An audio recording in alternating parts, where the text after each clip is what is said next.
मेघ को यक्ष आगे का मार्ग बताते हैं कि विंध्याचल से आगे बढ़ते हुए उत्तर दिशा में अब उन्हें उज्जैनी को पार करना होगा।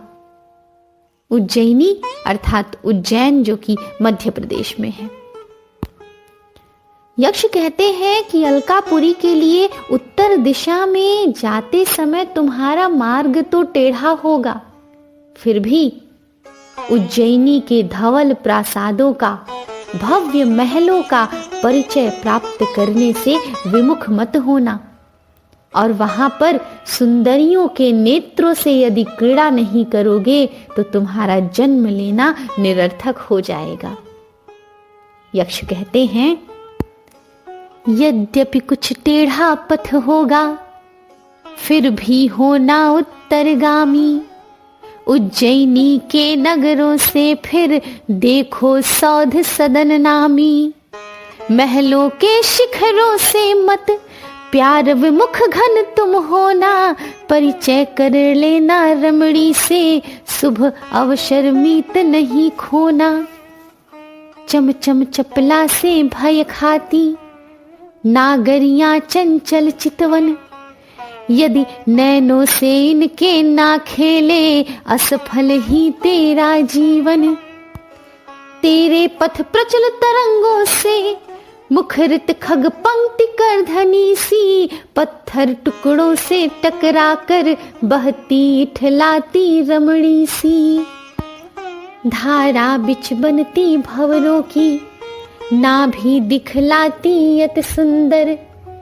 निर्विद्या के पास पहुँच बन अंतरंग, लेना तुम रस पी जी भर। क्योंकि अभिरम्य रमणियों का ना भी पुरुषों को दर्शाना। होता पहला वाक्य प्रणय का, अतः मेघ मत शर्माना। यहाँ यक्ष निर्विंध्या नामक नदी की बात कर रहे हैं।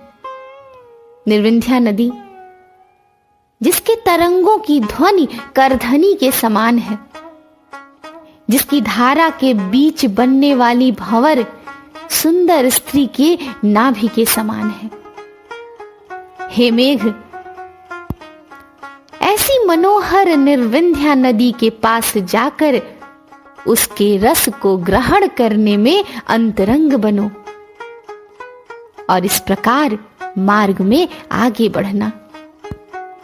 इसके पश्चात यक्ष मेघ को निर्विंध्या नदी के स्वरूप को बताते हुए आगे मालव देश जाने को कहते हैं, और उसके पश्चात उज्जैनी, जिसके बारे में पहले ही बता चुके हैं। यक्ष कहते हैं, है अल्पनीर निर्विंध्या यह, कृशकाय हुई तरुणी वेणी। तीरों पर झरते वृक्षों के पत्तों से होकर अति पीली।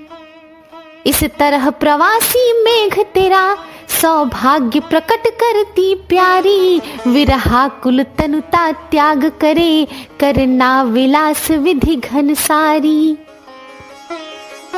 उदयन वृतांत के ज्ञानवान, होते गवई के वृद्ध वहां। प्रिय श्रोतागण, उदयन की कथा महाकवि कालिदास द्वारा रचित विभिन्न ग्रंथों में पाई जाती है। यहाँ यक्ष कहते हैं कि वहां के गांव के बूढ़े लोग भी उदयन की कथा जानते हैं।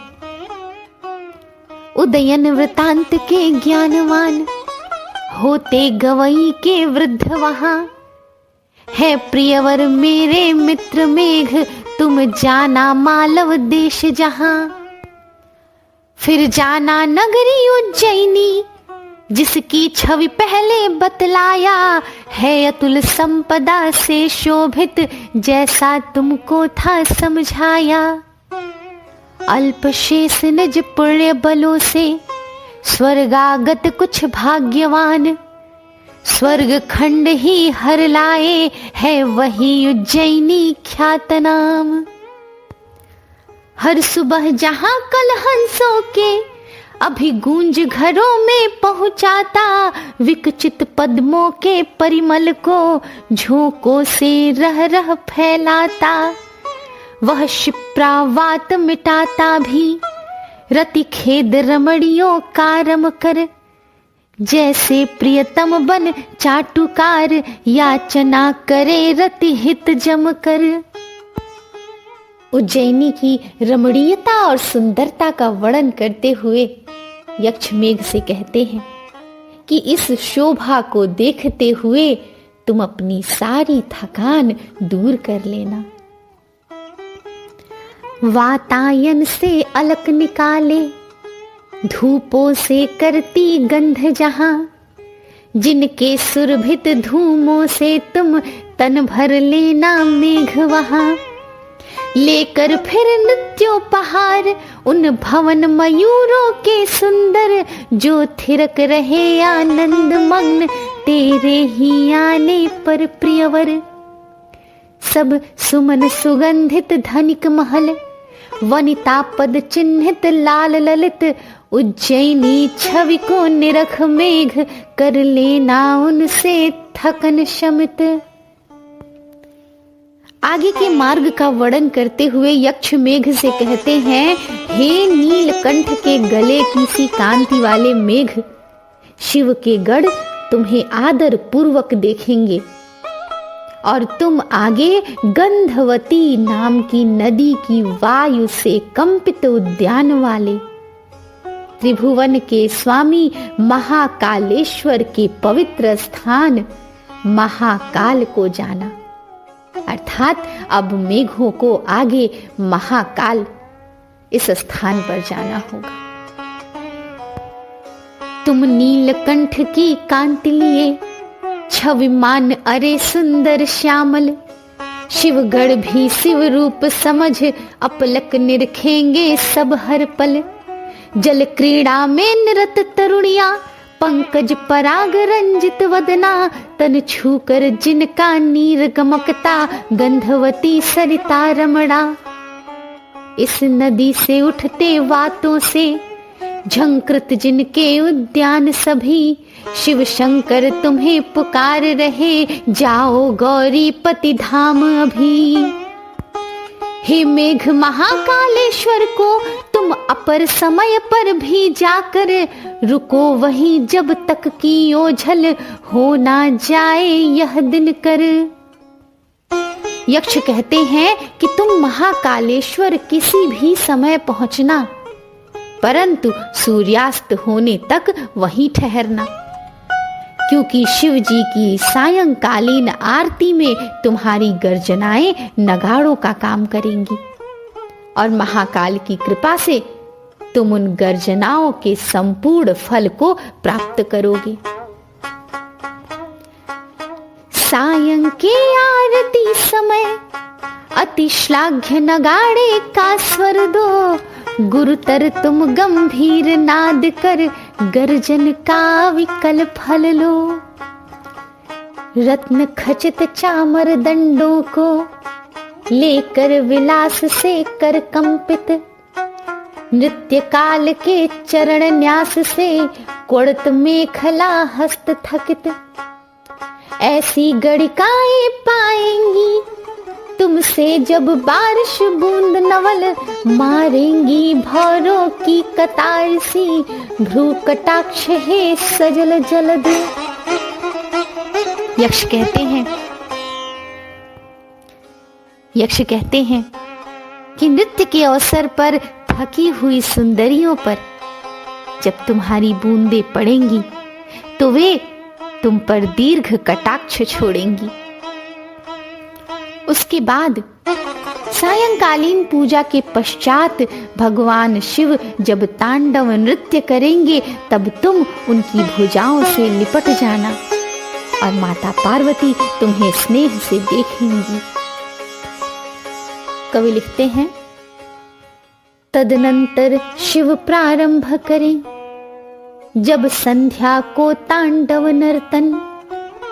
धारण कर थोड़ी सांध्य प्रभा, अरुणाभ बनो जो जपा सुमन। इस तरह घेर घन तुम ऊंचे, शंकर के भुज द्वय व्याप्त करो, गज चर्म रक्त रंजित धारण करने का शिव अभिलाष हरो। यूं विगत भीत पार्वती तुम्हें निरखेंगी अपलक शांत नयन, और विदित भी हो जाएंगी भक्ति भाव से मेघ सघन। उज्जैनी में प्रिय से मिलने छुप कर जाती बनिताएं, जिनके पथ अति गहन अंध से आवृत जब दुर्गम बन जाएं। कनक कसौटी रेखा सी तब चमचम चपला चमकाना, तुम तड्डलता के तेजों से घन राह गमन का दिखलाना। गर्जन वर्षण से तुम मुखरित हरगिज न वहां पर बन जाना, डर जाती वैसी रसिकाएं रंचक रव से अनजाना। यहाँ यक्ष मेघ से कहते हैं कि उज्जैनी में रात को छुप कर अपने प्रिय से मिलने जो प्रेमिकाएं जा रही होंगी, रात के उनके अंधेरे मार्ग को तुम बिजली चमकाकर प्रकाशित कर देना, परंतु गरजना और बरसना मत, अन्यथा वे डर जाएंगी, व्याकुल हो जाएंगी।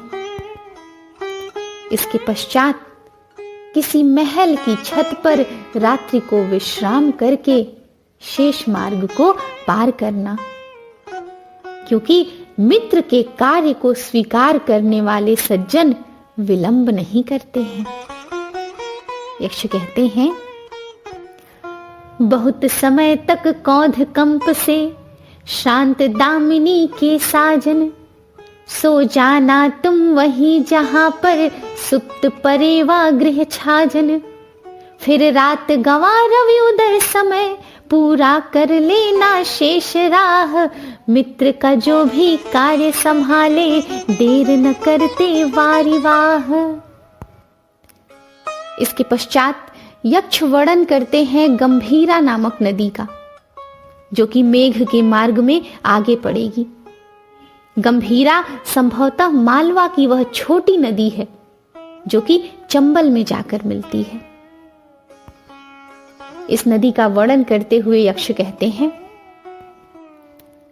प्रियतम जिनके पास न आए, राह निरख बीती रजनी, नयन हुए गीले रो रो कर, खंडिता हुई तब सभी कमलिनी।